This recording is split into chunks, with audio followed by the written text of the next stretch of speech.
we bring in former IBP President or the former President of the Integrated Party of the Philippines, Domingo Igon Cayosa. Magandang hapon po, Attorney Cayosa, and welcome back to Storycon. Good Hi, afternoon. Attorney. Magandang hapon sa lahat na Yes, sir. nakikinig. Sir, thank you for joining us. Nanonood sa Attorney. inyong program. Thank you po for joining us. Sir, about sa testimony ni Melvin Matibag for the past 2 days, they've been grilling him about yung kung totoo ba, natuloy ba, yung allegedly pagkontrata ng mamamatay, somebody who will kill the president. I'd like to ask you lang, how relevant or how important is it to prove that or to not prove that for Article 4 to move forward? I mean, how critical is that question? Ito pinag-aaway nila ngayon na meron ba talaga nakuha na How na killer o relevant wala? is that to the article?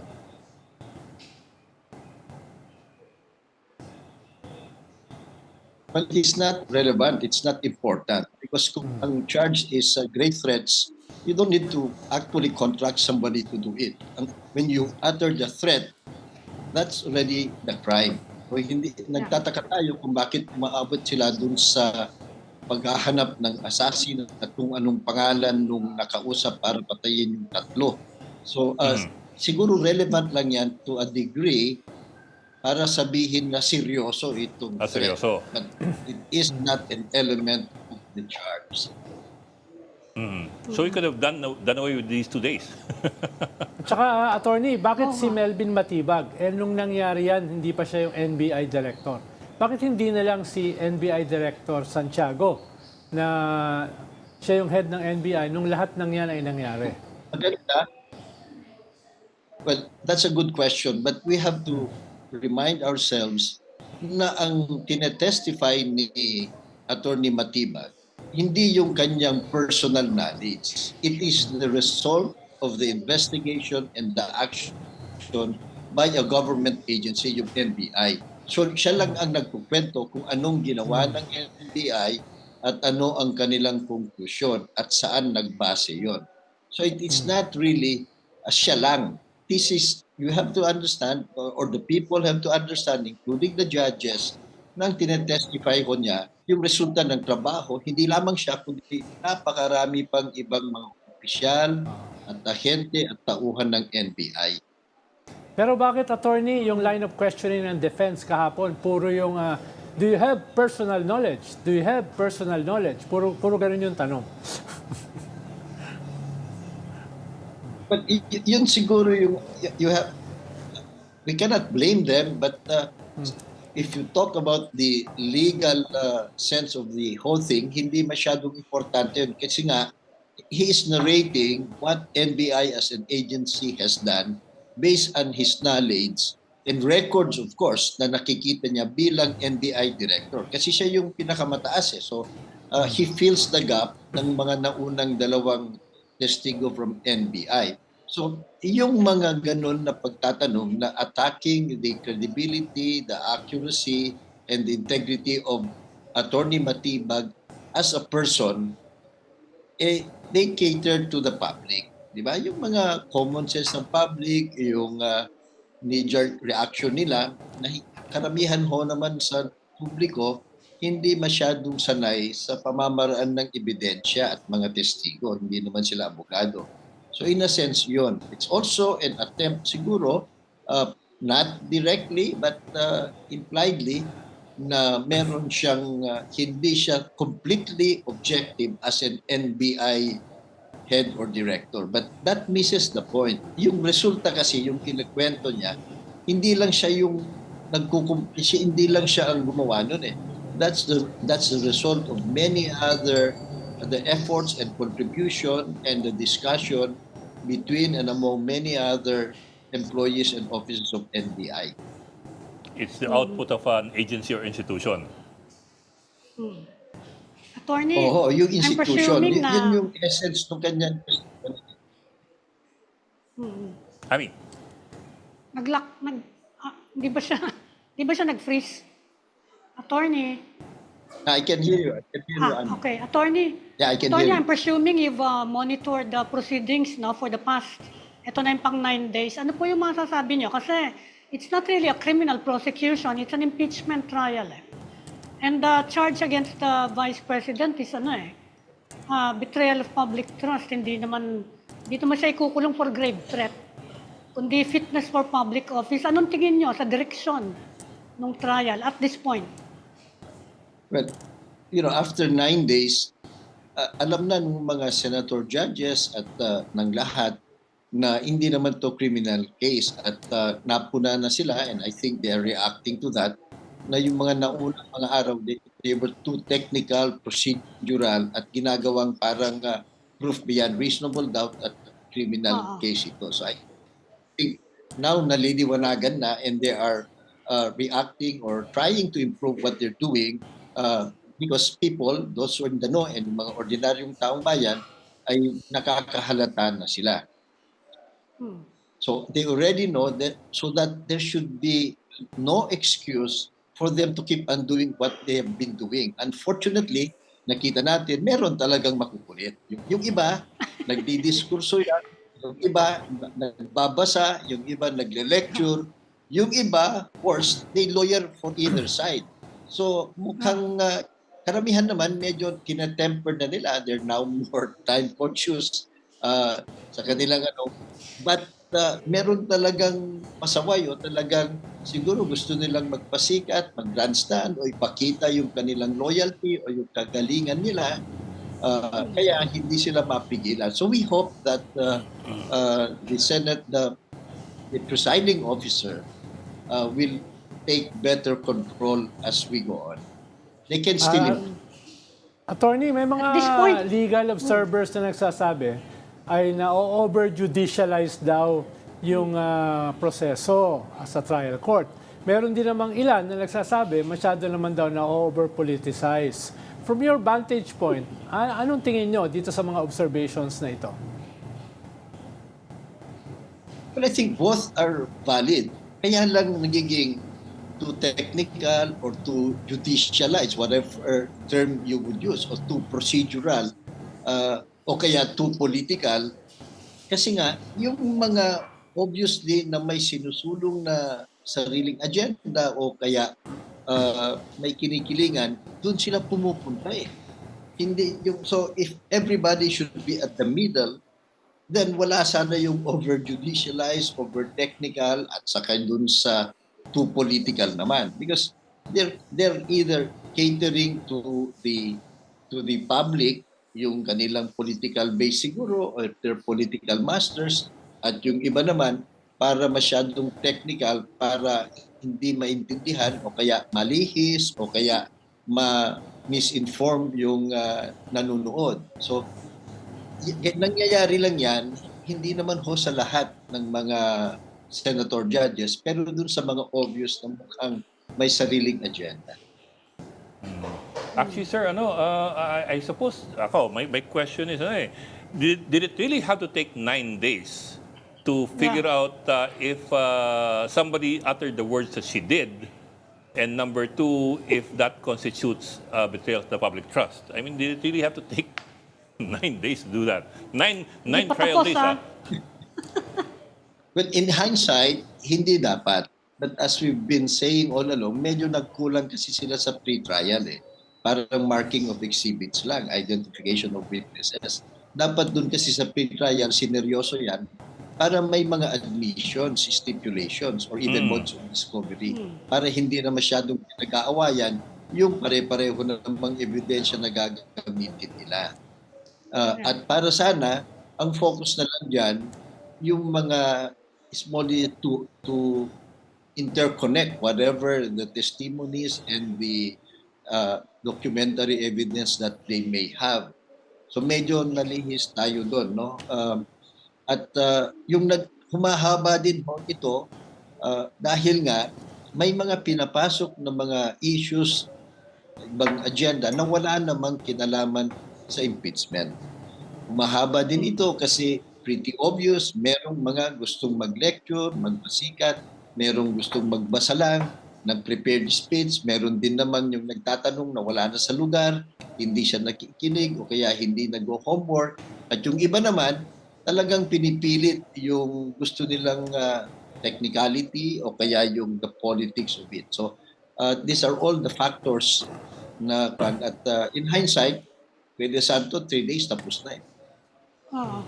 Attorney, after 9 days, sa tingin nyo, na-establish ba na merong grave threat na ginawa? At pangalawa, na-establish ba na kung merong grave threat, is it an impeachable offense? But yung it is pretty clear that the prosecution has established yung elements ng grave threat. So malinaw ho yun. Wala nang masyadong debate dyan.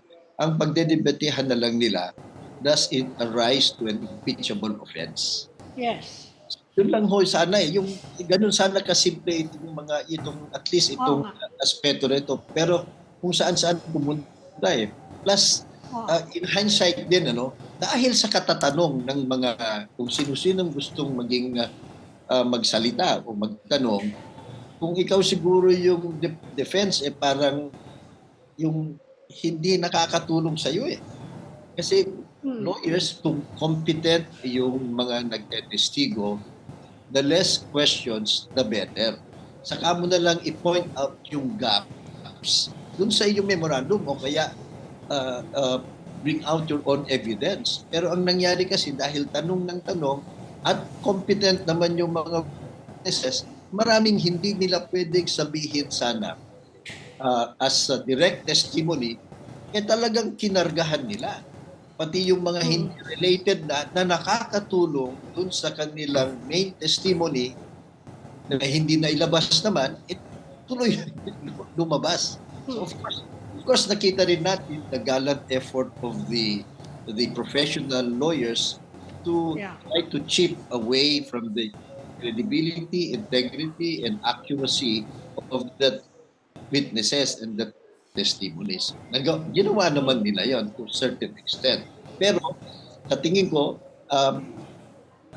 in totality, mas hindi nakakatulong yung mga napakaraming tanong kasi nabigyan ng pagkakataon ang mga prosecution witnesses na maglagay pa ng mga detalye. Pati nga mga opinion nila, pati nga yung ibang mga bagay na hindi nila pwedeng banggitin sana kasi not material or relevant pero makakatulong dun sa kanilang theory na banggit nila tuloy kasi tanong sila ng tanong. Personal opinion nyo lang, attorney. Dahil dati kayong presidente ng IBP. Yung ugali ni Vice President Duterte, pinapakita dyan eh. Impeachable ba yung ginawa niya sa tingin nyo? If I may ask, baka ayaw nyo magbigay ng opinion. Well, the Constitution is clear. The oath of office of the Vice President is clear. Just like any other government official, you belong to executive branch, and as a high government official, you're supposed to uphold the Constitution, obey the laws, and enforce the laws. So it is not only as a lawyer, but more so because you're the Vice President, you're not supposed to be doing these things. So ngayon, kung maipapakita na that was willful, maaring it is betrayal. Hindi ho ito yung trust rating, hindi naman ito yung popularity ng yung betrayal of public trust. Ito yung binetray mo yung iyong sinumpaang role as a high government official. So when you do a wrong, even if assuming there was an earlier wrong, you cannot right a wrong by another wrong. So ganun ho yung, and then whatever the circumstances are, kung agrabyado ka, mainit ang ulo mo, galit ka, inapi yung tauhan mo, inabuso ka, kung ano-ano man yan, you always uphold the rule of law. You don't go beyond the law, you don't take the law into your own hands, and much less should you be committing crimes. Lalong-lalo na, mataas yung iyong position and more is expected from the higher your position is, the higher your power is, more is expected of you. Fearless forecast, Ayun. attorney, no? There you go. Going into the 3 other articles of impeachment, ano nakikita nyo pwedeng gawing adjustment nung prosecution at saka yung defense? Lalo na, binanatan ni Robin Hood Padilla yung prosecution na one-sided daw. Well, talaga namang one-sided prosecution. One-sided din yung defense, you know. Pag two-sided ka na dyan, conflict of interest ka ng abogado. Balimbing na yan, sir. They have to promote the... Anyway, let's go to the... as I was saying, necessarily, they'll have to adjust dito sa mga susunod na charges. Why? Because it involves corruption. Basically, they are issues of corruption. And yung corruption is the devil, demonyo ng ating lipunan, ng ating gobyerno yan. Yan ang pinakamainit na issue sa atin ngayon. Yan, pera ng bayan. Hindi na lang yung personal na kalagayan ng presidente, ng kanyang pamilya dito, pera talaga ng bayan. At itong issue na ito sa Vice President, hindi mag-iisa ito. Ang dami pang mga ibang issue ng corruption. So, yung mga taong bayan, galit na siguro dyan. That's our assumption. So, kinakailangan mas maingat sila. So, now, the other one is, you have to talk about figures already. Kasi these are accumulation of figures over the years. So, they have to be able to simplify and present why these figures coming from government sources would nail down the respondent. Doon naman sa depensa, of course, they will still try, as they have tried quite well, their attempt to block the subpoena. So the fact that there was a subpoena does not necessarily mean that all of these documents will be admissible in evidence. So I think they will still try to block those subpoenaed documents and records when they are presented in court as being irrelevant, immaterial, or violative of the rights of the respondent. Sa tingin ko, gagawin pa rin nila yan. But at the same time also, they will, and I suppose, by now, they should already have a good explanation for all of these figures. Because ito, dokumento na mga numero na. Black and white na yan. So kinakailangan may malinaw din silang mga explanation para sa mga discrepancies kung meron man. Dagdag dyan, attorney, no? Dahil napakahalaga nung usapin last Monday dito sa impeachment court. Doon sa usapin ng pag-lift ng bank secrecy laws at saka pagsubpina ng mga bank accounts. No? Anong observation nyo doon sa exchanges dyan sa last Monday na yan? Parang parang classic Parang classic exchanges between subpoena at saka warrant, fishing expedition, the fruit of the poison tree. Parang in one day, maraming mga issues yung pinagkasya diyan, no? From your experience, hindi lang as IBP president, as a lawyer, anong takeaway nyo dun sa Monday session na yan na mukhang very important in the scheme of things? I think commendation is due to both the counsel for the prosecution and counsel for the defense. Kalmado sila, maginoo, very straightforward, and they came prepared with citations. Of course, each side would only cite those things that are favorable to them. Kaya maganda nga na nagkaroon ng pagkakataon ng nag-argue sila para ma-clarify ng magkabilang panig. So, yung mga detalye, the nuances of the law and the jurisprudence, nailabas nito. So, that's one very positive factor. No?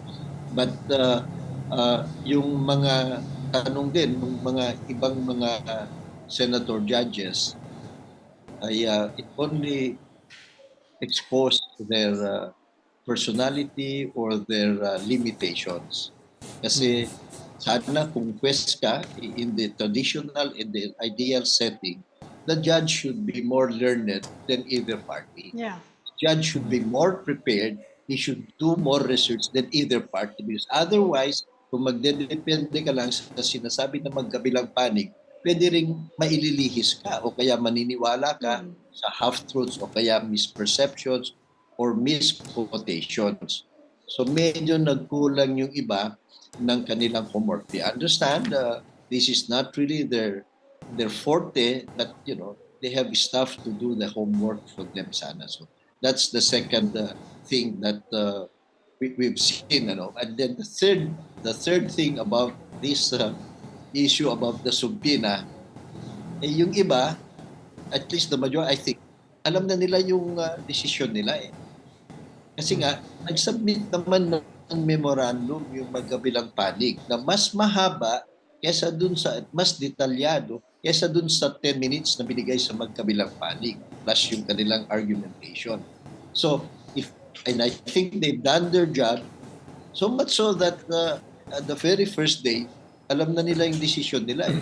Kaya nga nung nagdesisyon sila, pinagbigyan lang yung mga kasamahan nila mag-argue, magpasikat o kaya to clarify or to make a point.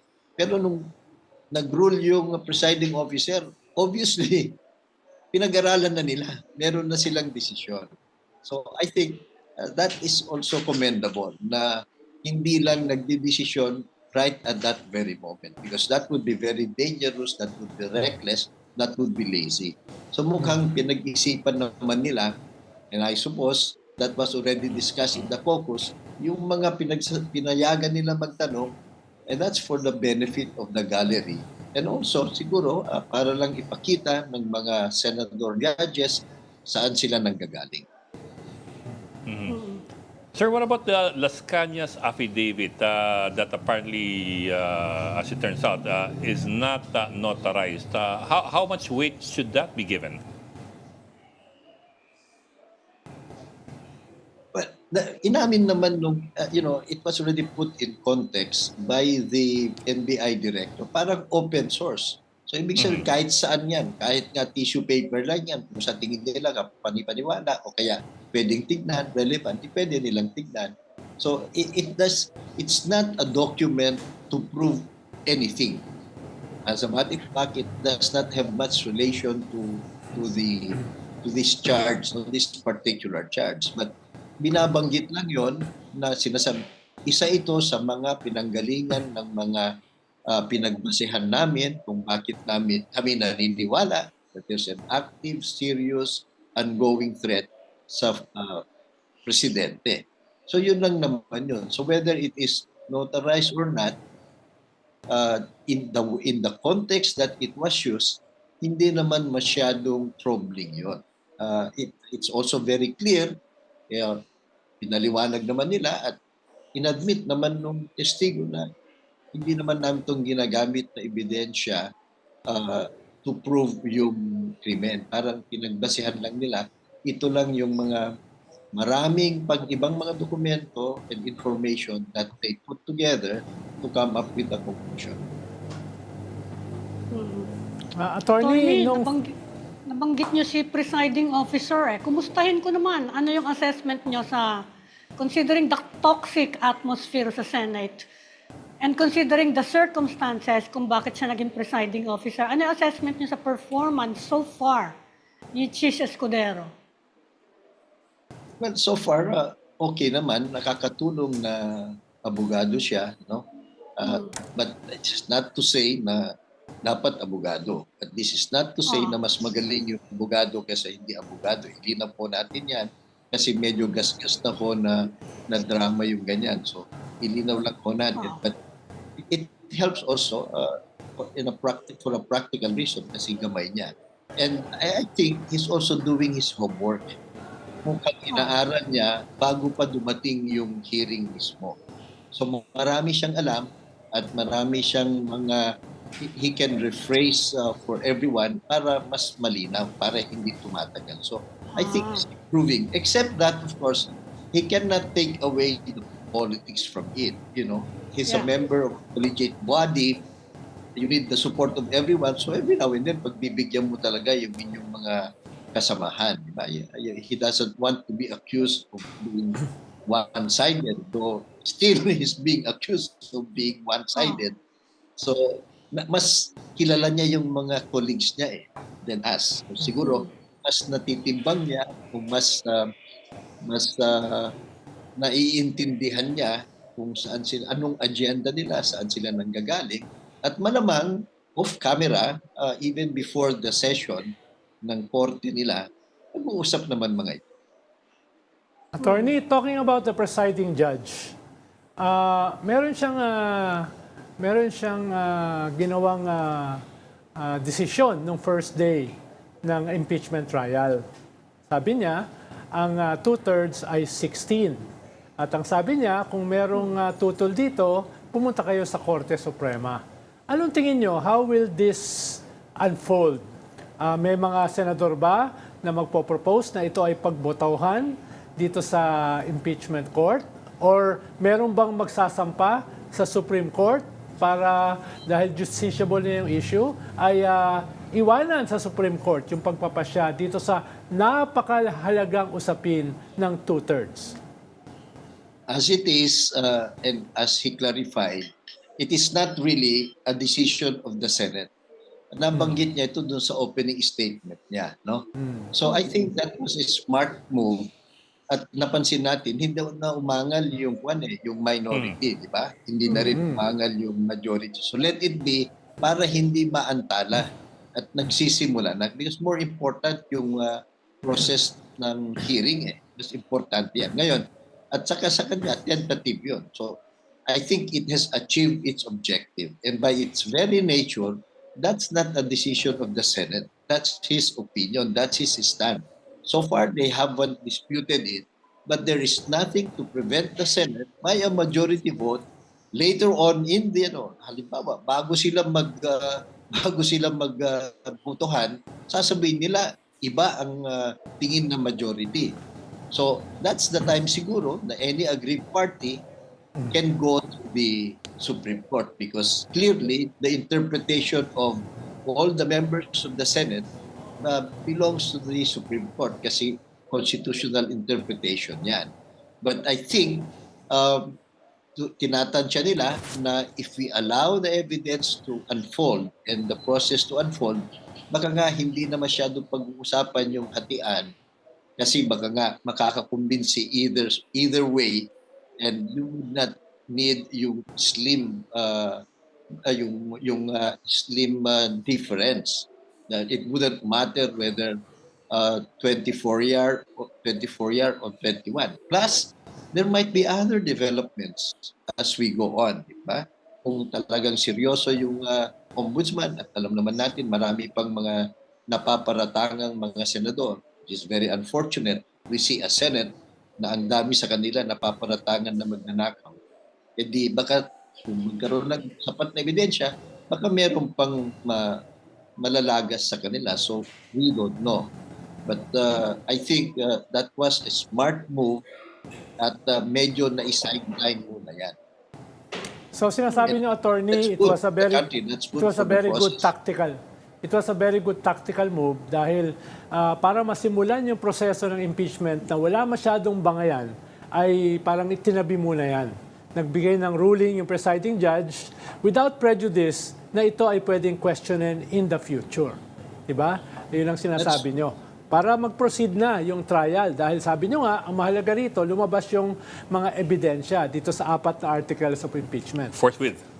Pero, Yes. ang sinasabi niyo rin ba, attorney, ay kahit later on, may magsampa nito sa Supreme Court. Halimbawa, mag-decision yung majority na ang 2/3 ay 14 or 16 at may magsampa sa Supreme Court, it won't prevent them from voting to convict or not to convict kahit wala pang decision yung Supreme Court. Ibig sabihin, hindi nila hihintayin mag-decision yung Supreme Court. Pwedeng hindi nila hintayin. This is their court. This is their case. Hindi naman to kaso ng Supreme Court. Ang akyat lang sa Supreme Court, anong interpretation ng all the members of the Senate? Kasi wala namang 16, walang nakalagay sa Constitution na 16 dapat yan. Ang nakalagay 2/3. Clearly, it is a relative term. Yes, of all the members. Anong ibig sabihin ng all the members? All. So, ngayon, at saka ito, not only tactical move, Ronald, meron din kasing, meron ding basehan. Kasi hindi pa natin alam kung papayagan ng Sandigan Bayan yung bail petition ng dalawa, di ba? hindi rin natin alam, baka dumating bukas si Senator Bato at magpakabayani siya, di ba? We don't know. Or, so all of these I doubt that. So, yung decision kung ilan ba yan, at the end of the day, gagawin nila yan pag magbobotohan na sila. Uy, Ami. Natawa si Paano Ami yun? sa magpapakabayani. Pagbobotohan ba yan? Paano pag pinagbotohan ng Senate and it goes to the Supreme Court, sina-challenge yung vote ng Senate, and this is an impeachment trial. They can Sa tingin proceed. nyo, aaksyon ng Supreme Court? Nagboto ang Senate eh. Well, kasi assuming we're not saying it will go this way. For example, the majority would say, hindi, dapat ang threshold natin, 2/3 of whoever remains of Is sitting. Senate. Yung hindi, and who participated as a judge. Kasi that's one key element of due process. Diba? Pinagdidiinan nila yung due process kung ano-anong mga life, liberty, and property. Hindi naman property yung position Di ba? Hindi naman. Anyway, so due process pagdating sa hukom, is that hindi pwedeng ma-consider o bumoto o magdesisyon yung juez na hindi naman nag-participate. Basic yan. Whether it is sa barangay, sa basketball, o kahit saan, pag yung referee wala dyan, hindi nag-participate, hindi siya pwedeng makialam. So, due process yan. So, pwede nilang pagdesisyonan yan later, o ganito lang, kung sino nag-participate, then they convict or they acquit, or whatever it will be, then whoever will be aggrieved, whether the prosecution or the defense, pwedeng tatakbo sa Supreme Court, paki-interpret nga yung all members of the Senate. Ngayon, kung ang interpretation ng Supreme Court, hindi, dapat 16 pa rin yan, then they'll have a problem. We'll have a constitutional crisis. Pero sir, how likely is it for the Supreme Court to actually Step in. possibly overturn? Kasi, for example, nagbotohan sila, tapos sasabihin ng presiding officer, we have so many votes, therefore, the respondent is convicted or acquitted. And then somebody brings it up to the Supreme Court. And how likely is it the Supreme Court will say, no, your conviction is unconstitutional? Well, it is an impeachment they court. cannot, well, of course, they can. That's their job.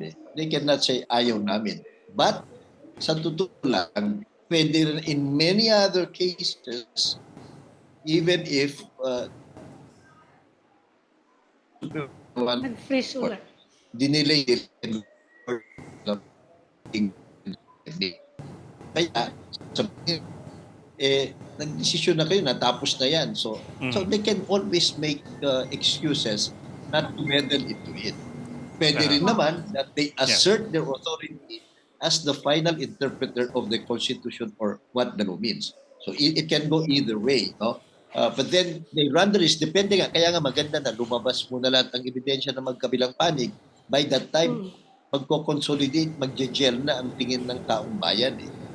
So, though the Supreme Court is not like the Senate impeachment court na merong halong politika, nakikita rin natin na yung Supreme Court na tinitimbang din nila saan ang lagay nila.